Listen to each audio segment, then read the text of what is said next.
होती थी due to moon rotation, ये मुझे नहीं पता बेटा, ये मुझे नहीं पता है। एक मिनट जरा देखें। हेलो, कौन बोल रहे हैं? सर मैं रेगुलर के ऑफलाइन सेंटर पहुंचा था। कहाँ से बात कर रहे हैं? अच्छा, मैं भी क्लास में हूँ। हाँ जी, ठीक है, चलिए जी। सेटेलाइट मोशन का पढ़ाएंगे, अभी पढ़ाएंगे सेटेलाइट मोशन। देखो तो, चलो जी, आ जाओ जरा देखें। तो ये तो हो गया। अब हम आ जाते हैं एक एक करके थोड़ा और सर्कल और ऑर्बिट वगैरह वगैरह की बात करते हैं, ठीक है? आ जाइए जी।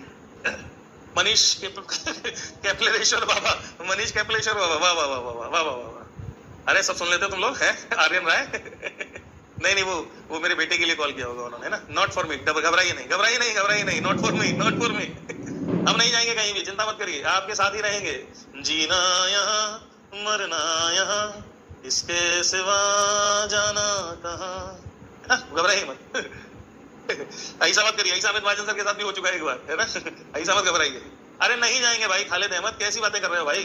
नहीं जाएंगे मतलब नहीं जाएंगे, यहीं जिएंगे यहीं मरेंगे। बोल दिया एक बार बोल दिया, एक बार कमिटमेंट कर दिया तो फिर मैं किसी की भी नहीं सुनता हूँ। अकेडमी से ऑफर, नो ऑफर, नथिंग। दुश्मन का कॉल, पटक के मारेंगे इनको। अभी रुको जरा, फोन में घुस के मारेंगे। हमसे बातचीत करने की कोशिश है। चलिए जी, चैटें बंद कर दी जाए।